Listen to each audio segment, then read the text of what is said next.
boys and girls. Hi, this is Miss Flat. I hope you're having a good morning and ready to roll with your school day. I just want to talk to you about something that I added today that's a little bit different.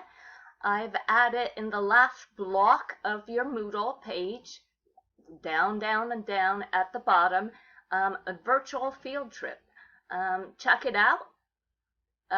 You can go visit the space station up in space and see what the astronauts actually do. Sixes, and sevens, you are going to be working on A to Z again this morning, and then we're going to have sixes work on their character setting and more about the story elements. Handwriting for both sixes and sevens. Both classes are working in the reader's notebook, and sixes, you're working on data and bar graphs, and sevens for math, we are going to start the next unit on geometry, starting with 3D shapes. I hope you have a great morning and a great day of learning. Have a great day. Take care. Bye-bye.